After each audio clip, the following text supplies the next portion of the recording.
कपाल मोचन तीर्थ की रहस्यमय कथा, जहां शिव ने ब्रह्महत्या के पाप से मुक्ति पाई। कपाल मोचन तीर्थ हरियाणा के यमुनानगर क्षेत्र में स्थित एक प्राचीन तीर्थ है। यह केवल एक मंदिर नहीं बल्कि पाप मोचन, तपस्या और करुणा का जीवंत प्रतीक माना जाता है। कथा का मूल प्रसंग इस प्रकार है। पुराणों के अनुसार सृष्टि रचना के उपरांत ब्रह्मा में अहंकार उत्पन्न हुआ। उन्होंने स्वयं को सर्वोच्च घोषित कर दिया। यह अहंकार सृष्टि संतुलन के लिए घातक था। तब महादेव शिव ने भैरव रूप धारण किया और ब्रह्मा के 5वें मस्तक का छेदन कर दिया। यह कोई सामान्य दंड नहीं था, यह अहंकार विनाश का प्रतीक था। ब्रह्मा का मस्तक कटते ही शिव पर ब्रह्महत्या का पाप लगा। कहा जाता है कि कटे हुए सिर का कपाल शिव के हाथ से चिपक गया। न वह गिरा न मुक्त हुआ। शिव लोक लोकांतर भटके, तप किया, पर कपाल नहीं छूटा। यह दर्शाता है कि कर्म का बंधन देवताओं पर भी लागू होता है। अंततः शिव इस भूमि पर आए। यहाँ उन्होंने गहन तप किया और पवित्र सरोवर में स्नान किया। जैसे ही शिव ने जल का स्पर्श किया, कपाल स्वयं गिर पड़ा। यही वह क्षण था जब ब्रह्महत्या का पाप समाप्त हुआ। इसी कारण इस स्थान का नाम पड़ा कपाल मोचन,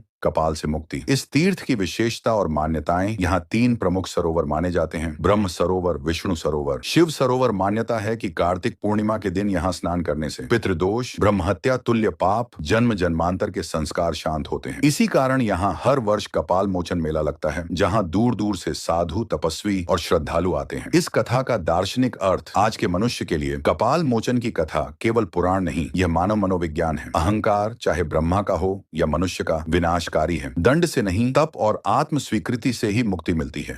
जब ईश्वर भी कर्म से बंधे हैं, तो मनुष्य बिना उत्तरदायित्व के मुक्त कैसे हो सकता है? लोक विश्वास ये हैं, स्थानीय जन कहते हैं, जो व्यक्ति यहाँ कपट लेकर आता है उसे शांति नहीं मिलती, और जो पश्चाताप लेकर आता है वह खाली नहीं लौटता। कई साधक मानते हैं कि आज भी रात्रि के समय सरोवर के पास ध्यान में लीन ऊर्जा अनुभव होती है। न भय न चमत्कार, बस एक भारी मौन, जैसे शिव अब भी तप में हो। निष्कर्ष यह है कि कपाल मोचन मंदिर हमें यह सिखाता है कि मोक्ष किसी वरदान से नहीं बल्कि अहंकार छोड़ने से मिलता है। सभी भक्तगण प्रेम से कमेंट में हर हर महादेव लिखिए। धन्यवाद।